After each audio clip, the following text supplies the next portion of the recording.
Nebraska Territory, 1872. The auction block stood like an island of desperation amidst the sea of mud that was Clearwater Springs. The late April rains had turned the town's main street into a quagmire, but that hadn't stopped the crowd from gathering for the bride auction, a desperate measure in desperate times. Among them stood 25-year-old Adam Granger, his weather-beaten Stetson pulled low over eyes that had seen too much death for a man so young. He leaned against a hitching post, tall and broad-shouldered in his worn denim and faded blue shirt, the light stubble on his jawline catching the afternoon sun. A year working cattle drives had hardened his muscles, but hadn't erased the boyishness from his face that had been taken by the war and the 3 years since, riding alone from town to town. "Last chance for a wife, boys," called the auctioneer, his voice carrying over the muddy thoroughfare. One more lady waiting her turn. Adam hadn't come for a bride. He'd learned on blood-soaked battlefields that attachment was just another word for heartbreak. The frontier was no place for love, just survival, and he'd promised himself he'd do that alone.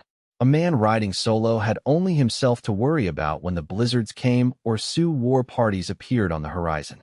Besides, what woman deserved to be saddled with the nightmares that still woke him sweating in the darkness? He was only here because his new employer, Old Man Henderson at the Broken Spoke Ranch, had sent him for supplies. The bride auction was an unfortunate coincidence. He'd grab the seed, ammunition, and coffee he needed, then ride back to the isolation of line cabin duty. "Final lot of the day, gentlemen." The auctioneer's voice cut through Adam's thoughts. "Come on up, miss." A slight figure climbed onto the wooden platform, and the crowd fell oddly silent. Adam glanced up, expecting another frontier-hardened widow or desperate city girl lured west by false promises. Instead, he saw her. She stood straight back despite the obvious exhaustion in her posture, wearing a simple blue calico dress that had once been fine but now showed signs of a long journey. Her light brown hair was neatly pinned back, though tendrils had escaped to frame a face that, while smudged with travel dust, held a quiet dignity that struck Adam like a physical blow. She couldn't have been more than 20, but her green eyes held the steady gaze of someone who had already weathered storms. "State your name for the gentleman," prompted the auctioneer, less boisterous now. "Emily Norton," she said, her voice clear despite its softness. "Age 20.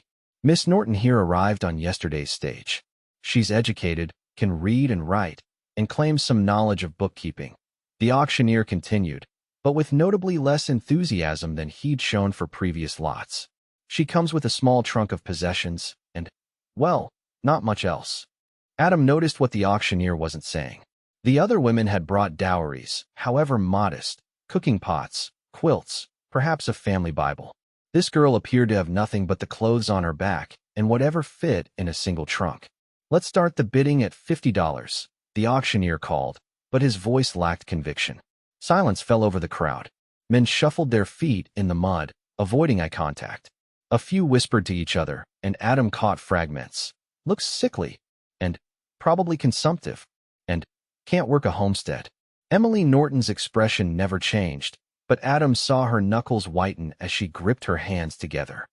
$40, the auctioneer tried again, desperation creeping into his voice. More silence. "30? Gentlemen, she's educated. Can help with accounts." Someone coughed. A few men drifted away, heading toward the saloon. $25? That barely covers her stage fare.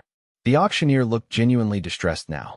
Adam realized this wasn't just business. The man was trying to spare the girl from whatever fate awaited unclaimed merchandise. Emily Norton stood there, spine straight as a lodgepole pine, staring at some point on the horizon as if she could will herself elsewhere.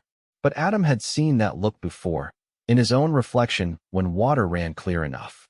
It was the look of someone who had nothing left but pride, and who knew that too would soon be stripped away. Something twisted in his chest, breaking through the wall of indifference he'd carefully constructed. Before he could think better of it, he stepped forward. "I'll take what no one else wants." His voice sounded strange to his own ears, too loud in the awkward silence. Every head turned toward him, including hers. For just a moment, those green eyes met his, widening slightly. "Mr. Granger?" The auctioneer looked startled. Everyone in town knew Adam kept to himself.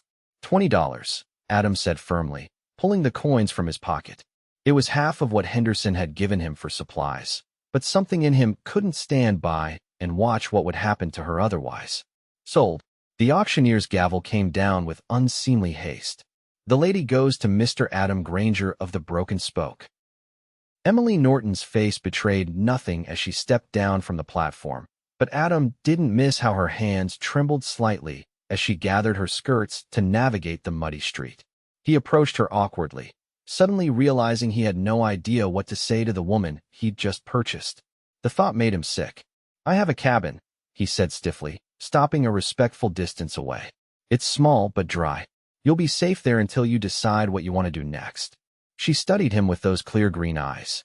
"What I want to do? I'm not." He swallowed hard. "This isn't what you think. I don't expect anything from you. Just needed someone to cook while I'm working cattle. That's all." The lie came easily, though they both likely knew the truth. He'd acted on impulse, something he'd sworn never to do again after burying too many friends who'd charged impulsively into Confederate fire. "I see." She nodded once. "Where is your cabin, Mr. Granger?" 10 miles north. "We should get moving if we want to reach it before dark." She gestured to a small trunk sitting beside the auction platform. "That's all I have." Adam hefted it easily, too easily. It weighed almost nothing. What kind of woman traveled west with an empty trunk? The mystery of Emily Norton deepened, but he reminded himself it wasn't his business. She was temporary, an obligation he'd foolishly taken on, nothing more. He secured her trunk to his saddle, then awkwardly offered his hand to help her mount behind him. She hesitated only briefly before accepting, settling behind him with a lightness that suggested she was even thinner than her dress revealed. "Hold on," he instructed gruffly, and after another moment's hesitation, he felt her arms tentatively encircle his waist. As they rode out of Clearwater Springs, Adam Granger told himself he'd done his Christian duty and nothing more. The woman behind him was simply another burden to bear, another responsibility in a world already too heavy with them. Love and connection were luxuries of civilization, not the harsh realities of territorial life. Yet he couldn't ignore the strange feeling in his chest, like a door long rusted shut had creaked open just a fraction, letting in a sliver of something he'd thought he'd buried alongside his brothers in arms on distant battlefields. The cabin appeared as the sun began its descent behind the western hills, a simple one-room structure of hewn logs with a stone chimney, nestled in a small clearing backed by ponderosa pines. A creek gurgled nearby, and a tiny corral and lean-to stable stood to one side. "It's not much," Adam said as he helped Emily down from his horse. He was acutely aware of how his hands spanned her waist, of how fragile she felt beneath the calico dress. "It's shelter," she replied simply, straightening her skirts. Up close, he could see that her face was even more finely featured than he'd first thought. High cheekbones, a delicate nose, and those remarkable green eyes framed by dark lashes. But there was a thinness to her cheeks that spoke of recent hardship. Adam busied himself with unsaddling his horse to avoid staring. "I'll get a fire going." Inside, the cabin was spare but tidy. A rough-hewn table with two mismatched chairs occupied one corner. A cast-iron stove stood against one wall, and a narrow cot against another. A trunk at the foot of the cot presumably contained Adam's belongings. Emily stood just inside the doorway, taking in her new surroundings with that same unreadable expression. "You'll take the bed," Adam said, putting her trunk down beside it. "I'll sleep near the fire." She turned to him then, a flash of something, defiance, perhaps, crossing her face. "I won't displace you from your own bed, Mr. Granger." "Adam," he corrected automatically. "And it's no trouble. I'm used to sleeping rough." "As am I," she replied with surprising firmness. "I insist we establish fair arrangements from the beginning." Adam ran a hand through his hair, and used to negotiating with anyone, let alone a young woman he'd known for less than 2 hours. "Fine. We'll alternate. You take it tonight." She seemed to consider this, then nodded once. "Thank you." As Adam built a fire in the stove, Emily moved around the small space, taking inventory with quick, efficient glances. "Not much food," she observed, peering into his nearly empty food safe. "Was supposed to get supplies in town today," he admitted, remembering the $20 now in the auctioneer's pocket. She had the grace not to comment on this, merely asking, "May I prepare what's here?" "Please." He nodded toward the meager provisions. Though it won't be much of a meal. While she worked, combining the last of his beans with some dried beef and what remained of his cornmeal, Adam found himself watching her hands, slender but capable, moving with practiced efficiency. Not the hands of someone afraid of work, despite what the men in town had assumed. Why were you on that auction block? The question escaped before he could stop himself. Her movements faltered for just a moment before continuing. My father died. Consumption. We were traveling west together. He had a promise of work in Idaho Territory. She kept her eyes on her task. When he passed in Clearwater Springs, I found myself with funeral expenses and no means to continue the journey. I'm sorry, Adam said, meaning it. She shrugged slightly. The auctioneer suggested it was my best option. Better than alternatives. The unspoken word hung between them, brothel. The usual fate of penniless young women stranded in frontier towns.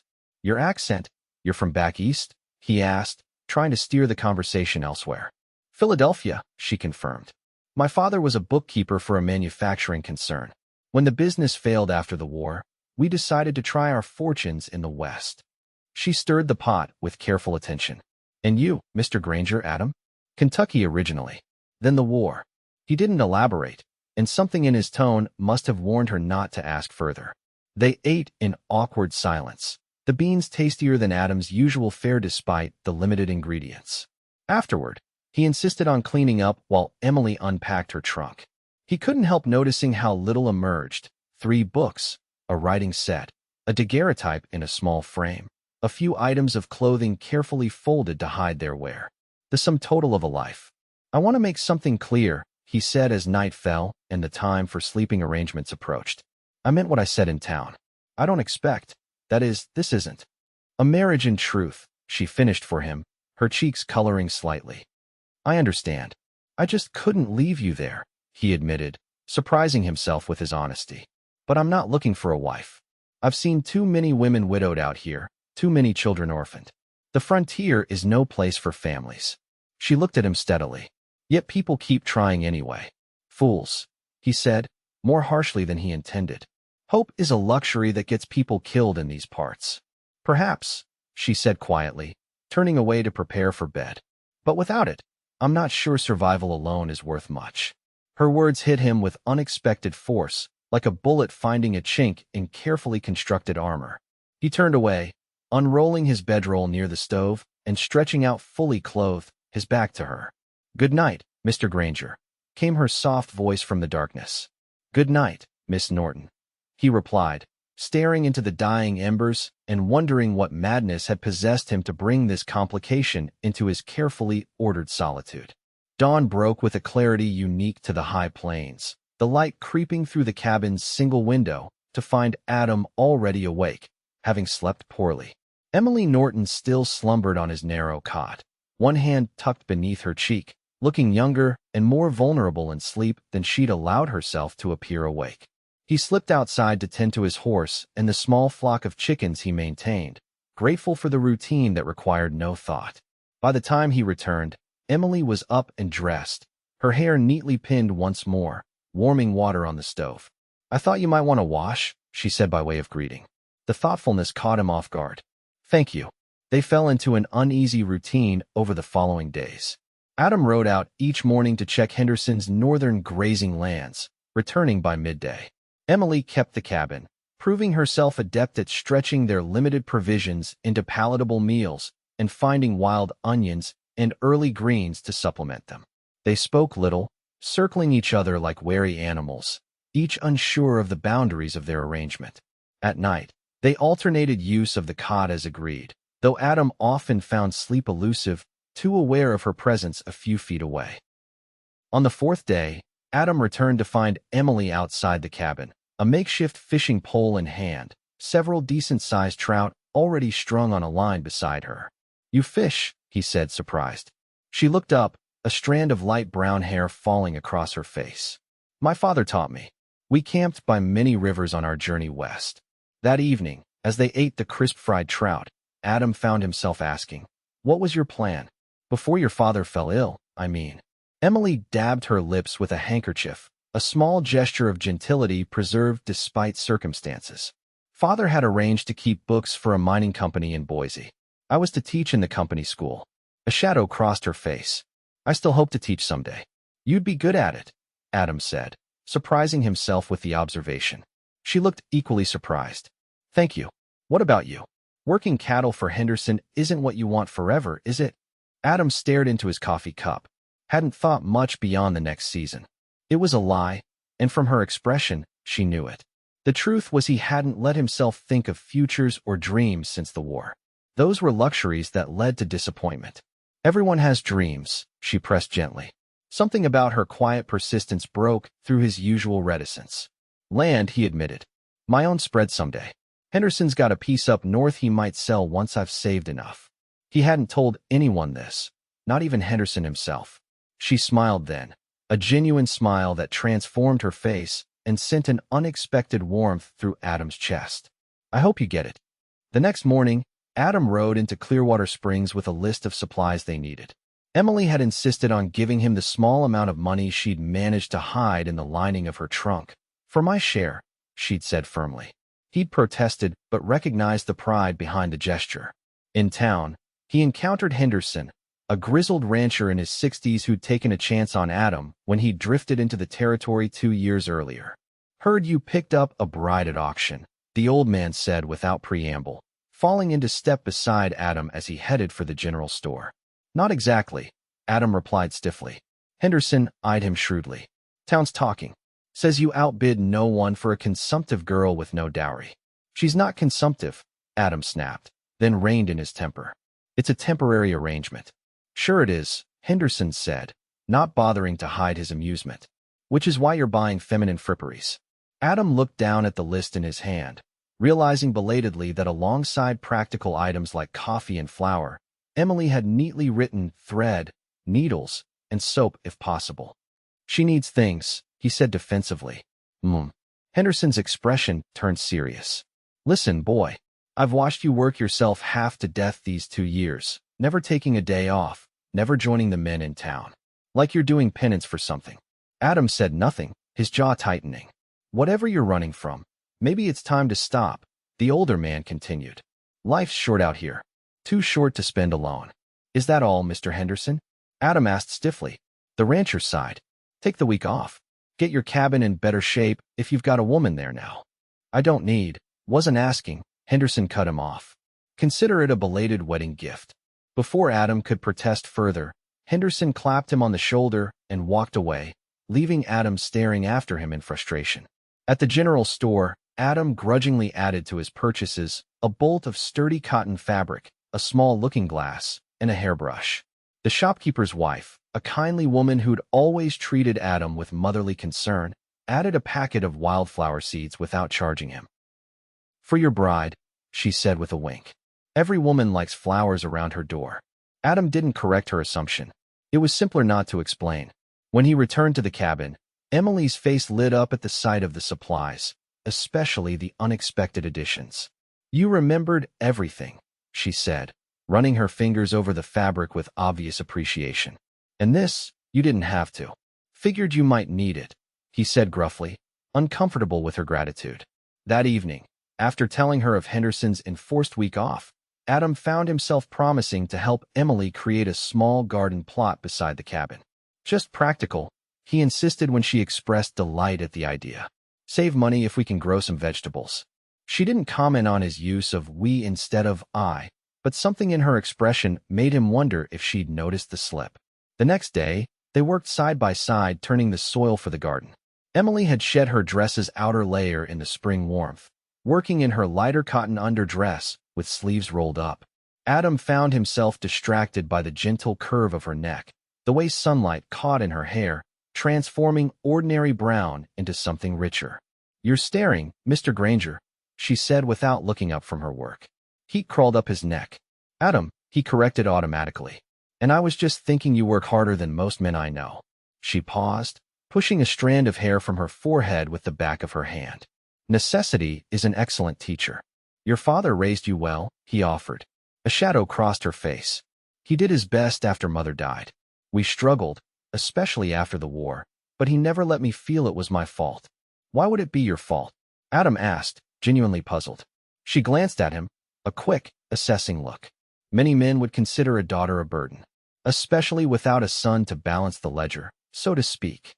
Fools, Adam said bluntly, surprising himself with the vehemence in his voice. A small smile played at her lips.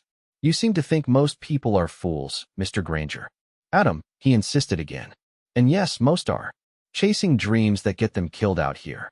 Yet you dream of your own land, she pointed out. Is that foolish too? He had no ready answer for that, and they fell into companionable silence as they continued working. Later, as twilight softened the harsh lines of the landscape, they sat outside the cabin with coffee, something that had become a small ritual in their week together. Tell me about the war, Emily said suddenly. If you can. Adam tensed, his hand tightening around his cup. Nothing to tell that matters anymore. It matters to you, she observed quietly. I see it in how you wake sometimes, calling out names. Shame washed through him at the realization she'd heard his nightmares. Sorry if I disturbed your sleep. That's not why I mentioned it. Her voice remained gentle, free of judgment. I just thought, sometimes speaking of burdens makes them lighter. Maybe it was the quiet evening, or the way she'd worked beside him all day without complaint, or simply that no one had offered to listen in so long. Whatever the reason, Adam found himself speaking. Kentucky raised boys for both sides. My family was Union, but our neighbors, friends I'd grown up with, went Confederate. He stared into the gathering darkness. Ended up in the 8th Kentucky Cavalry. Saw things no man should see at Shiloh, Stones River. Emily said nothing, just waited patiently for him to continue. Last year of the war, we faced a regiment that had boys from our hometown. Found my childhood friend Elijah with half his face gone afterward. His voice grew distant. Recognized him by the carved wooden horse in his pocket. I'd made it for him on his 10th birthday. I'm sorry, Emily whispered. After that, couldn't go home. Too many ghosts. He set his cup down carefully. Came west because out here, no one asks where you fought or which side you were on. Just if you can work and keep your head down. And if you can keep your heart closed, she added softly. He looked at her sharply, but there was no accusation in her eyes, only understanding. Easier that way, he said finally. Easier, she agreed. But perhaps not better. Before he could respond, a distant rumble of thunder interrupted their conversation. Adam looked up to see clouds gathering rapidly from the north. Storm's coming. Spring thunderstorm. They can get violent out here. He stood, extending his hand to help her up. We should get inside. They'd barely secured the cabin when the storm broke with stunning ferocity. Rain lashed at the small window, and thunder shook the log walls. Emily started at a particularly loud crash, instinctively moving closer to Adam. It's all right, he said, awkwardly placing a hand on her shoulder. Cabin's solid. She nodded, but he felt her trembling slightly beneath his touch. On impulse, he moved to stoke the fire higher, bringing warmth to the suddenly chilly room. I've never liked storms, she admitted, wrapping her arms around herself.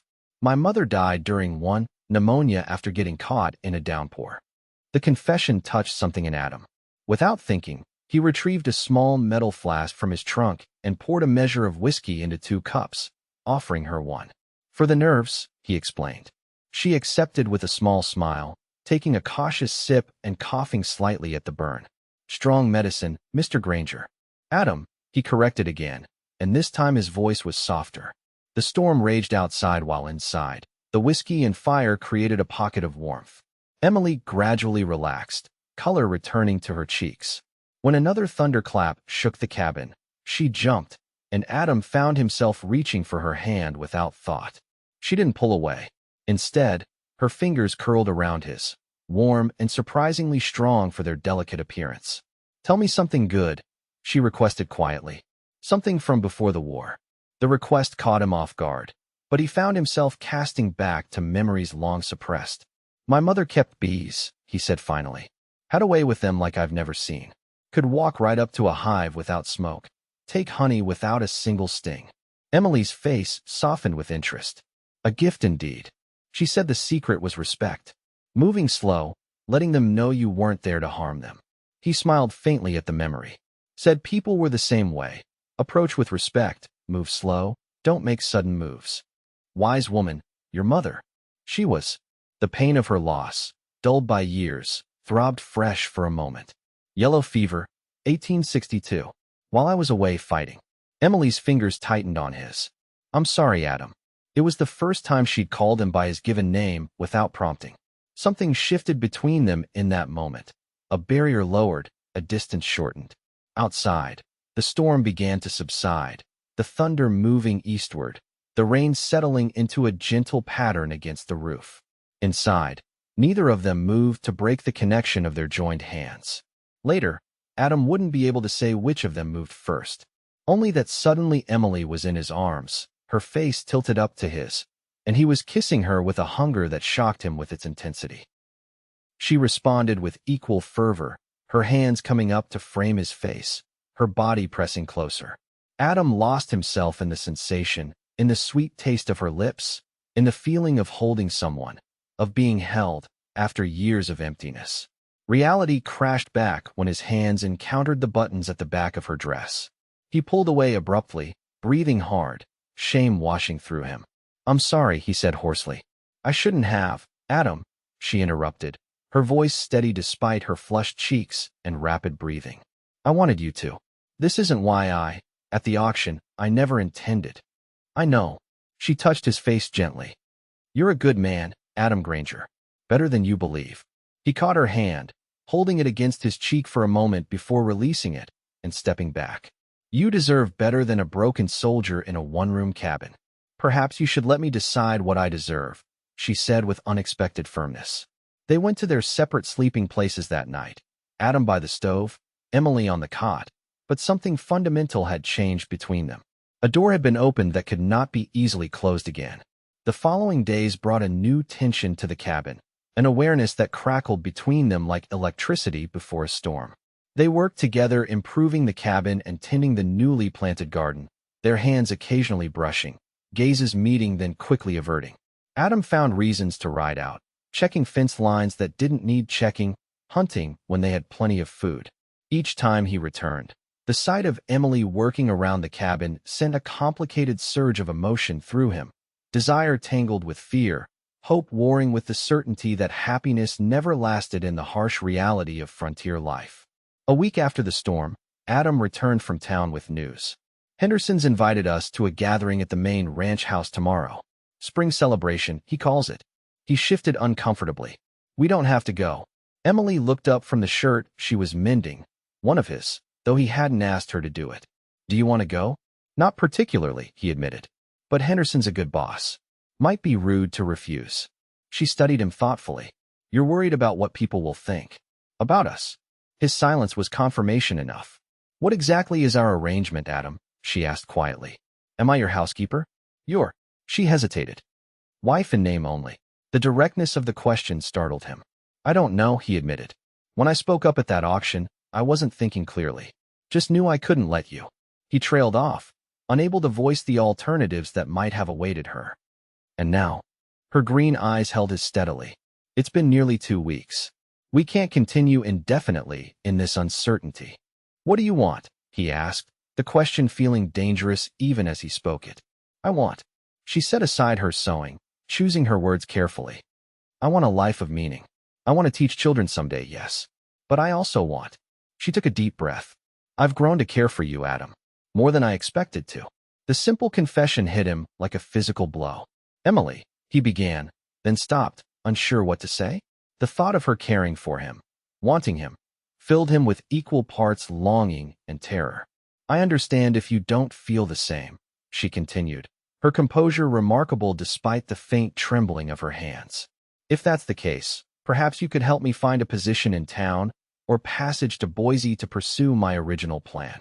The thought of her leaving, of returning to his solitary existence in the cabin, struck Adam with unexpected force.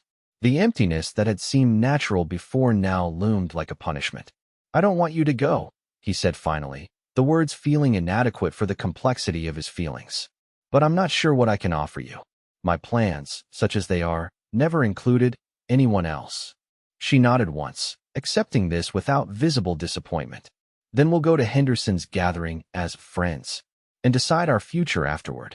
That night, Adam lay awake long after Emily's breathing had evened into sleep, wrestling with emotions he'd kept buried since the war. The defensive walls he'd built around his heart had protected him from further loss, but they'd also kept out any possibility of joy. Was he willing to risk the latter to avoid the former?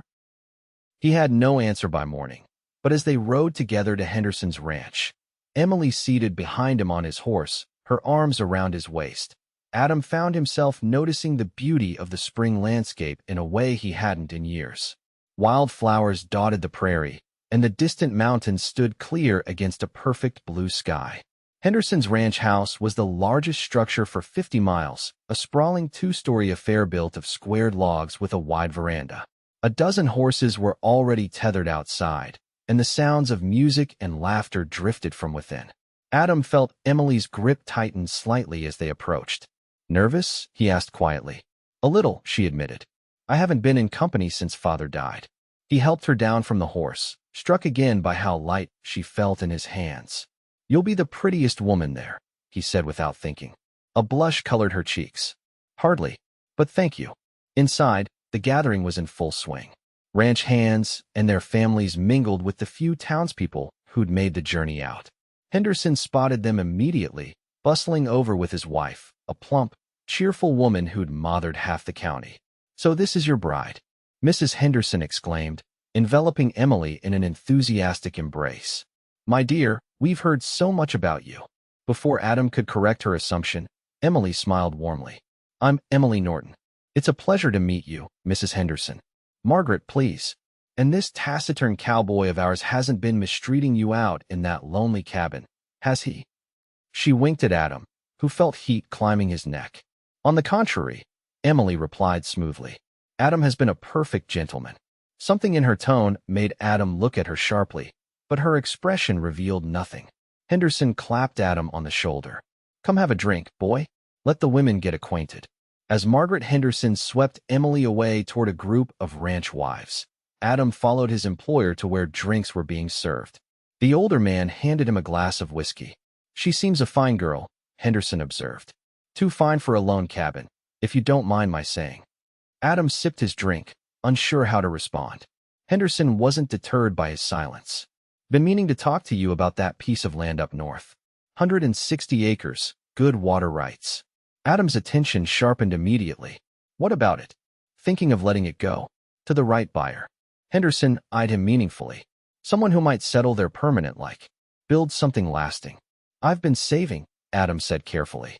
"Not enough yet, but we could work something out," Henderson interrupted. "Partial payment, rest and labor, or future cattle shares." He glanced across the room to where Emily was now engaged in animated conversation with several women. "But I want to know it was going to a family man, someone with roots." The implication was clear, and Adam felt a flare of resentment at the manipulation, even as a part of him recognized the genuine concern behind it. "I'll consider it," he said finally, noncommittal. The celebration continued, with food laid out on long tables and a fiddler striking up dance tunes. Adam watched as Emily was drawn into conversation after conversation, her natural grace and intelligence evident even from across the room. Several of the younger ranch hands asked her to dance, which she declined politely. "Your bride's causing quite a stir," observed Peterson, one of the older hands, appearing at Adam's elbow. "Word is she was educated back east. Can read Greek and Latin," someone said. "Wouldn't surprise me," Adam replied, watching as Emily laughed at something Mrs. Henderson said, the sound carrying across the room and striking something deep within him. "Lucky man," Peterson continued. "Though some are wondering why you're keeping her hidden away in that line cabin instead of bringing her to town where she belongs." Adam's jaw tightened. "My arrangements are my business." Sure. Peterson held up his hands placatingly. "Just saying, a girl like that. Well, opportunities don't come along often out here." As the afternoon wore on, Adam found himself increasingly uncomfortable with the assumptions everyone made about his relationship with Emily. Yet he couldn't bring himself to correct them, partly because doing so would require explanations he wasn't prepared to give, but also because a part of him didn't want to deny the possibility their assumptions represented. When Emily finally made her way back to his side, her cheeks were flushed from the warm room and animated conversation. "Everyone's been so kind," she said, accepting the cup of punch he offered her. "You've made an impression," he replied, noting how several people watched them with undisguised interest. Mrs. Henderson offered me a position teaching the ranch children, she said, her voice carefully neutral. There are 8 of them now, with no formal education. Adam felt a cold weight settle in his stomach. Here? At the ranch? Yes. There's a small cabin they used to use for storage that could be converted to a schoolroom. She met his gaze steadily. I told her I would need to discuss it with you first. Before he could respond, Henderson called for everyone's attention, raising his glass in a toast. To spring, to new beginnings, and to new faces among us. His gaze settled meaningfully on Adam and Emily. May this season bring growth to our herds, our fields, and our families. Cheers erupted, and Adam found himself the center of attention he neither wanted nor enjoyed. Emily seemed to sense his discomfort, placing a gentle hand on his arm. Perhaps we should leave soon, she suggested quietly. He nodded, grateful for her understanding. They made their excuses shortly after, with Mrs. Henderson extracting a promise from Emily to think about the teaching position before they departed. The ride back to the cabin was silent, both lost in their own thoughts as the setting sun painted the prairie in shades of gold and crimson. By the time they reached the cabin, dusk had fallen, bringing with it a chill that had Adam quickly building a fire. Everyone assumed we were married, he said finally, breaking the silence that had stretched between them. Yes. Emily stood by the window, her profile limned by the fading light. Does that bother you? It's not true, he pointed out, though the words felt hollow even to his own ears. She turned to face him fully. No, it isn't. But it could be. The directness of her statement stunned him momentarily.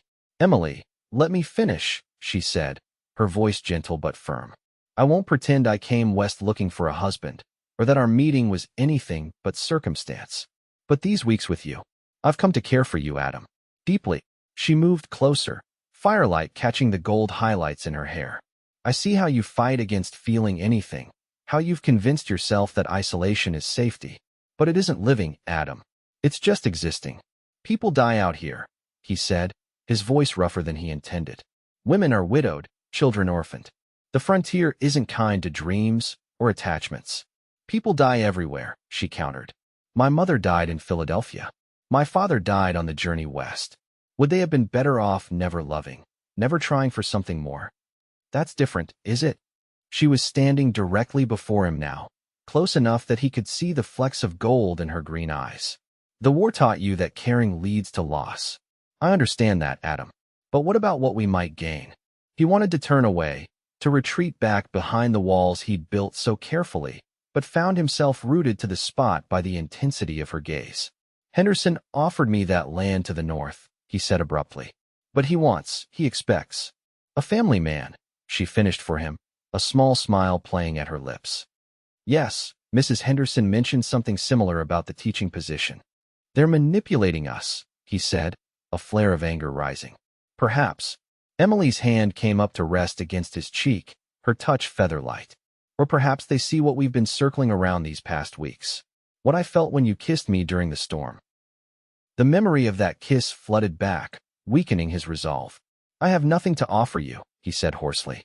Just a soldier's nightmares and a cowhand's wage. You have yourself, she replied simply. Your strength, your honor, your heart, if you're willing to share it.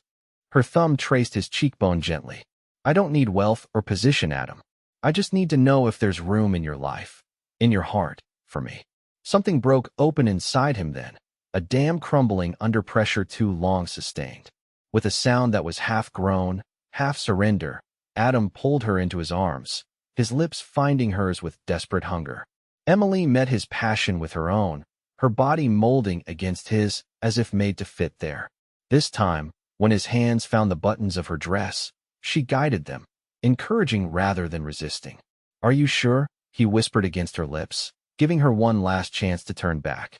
I've never been more certain of anything, she replied, her eyes clear and steady on his. They came together on the narrow cot, learning each other by touch and taste in the firelit darkness.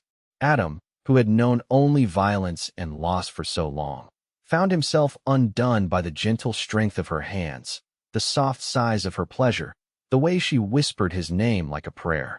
Afterward, lying together in the quiet night, Emily's head pillowed on his chest, Adam felt something he hadn't experienced in years: peace. "Marry me," he said into the darkness, surprising himself with the words even as he spoke them. "Not because Henderson wants it, or because the town expects it, but because I can't imagine my life without you now." She raised herself on one elbow to look at him, her hair falling around them like a curtain. "Are you certain? A week ago you couldn't even decide what I was to you." "I was afraid," he admitted, the confession easier in the intimate darkness. "Still am, if I'm honest. But I'm more afraid of losing you than I am of loving you." He traced the line of her cheek with gentle fingers. "I thought I needed to be alone to survive out here. You showed me I was just existing, not living." Tears shimmered in her eyes, catching the last light of the dying fire. "Yes," she whispered. "Yes, I'll marry you, Adam Granger." They were married 2 weeks later in Clearwater Springs, a simple ceremony with Henderson and his wife as witnesses. The ranch hands threw them an impromptu celebration afterward, and even the townspeople who had ignored Emily at the auction came to offer congratulations. Adam had put a down payment on Henderson's northern parcel, with an agreement to work off the remainder over 3 years. Meanwhile, Emily had accepted the teaching position, riding to the main ranch 3 days a week to instruct the children of the ranch hands and nearby homesteaders. The one-room cabin that had once felt like a refuge from the world now became the heart of something new. Together they expanded it, adding a second room and a proper porch. The garden flourished under Emily's care, and Adam found a new purpose in building not just a shelter, but a home. A year to the day after he'd impulsively bid at the auction, Adam stood in the doorway of their expanded cabin, watching as Emily hung laundry on the line they'd strung between 2 pines. The morning sun caught in her hair, which had grown fuller as proper nutrition restored her health. Her figure, too, had changed, the gentle swell of her belly now visible beneath her dress, carrying their first child. She looked up, catching him watching her, and smiled, that radiant smile that still had the power to stop his breath.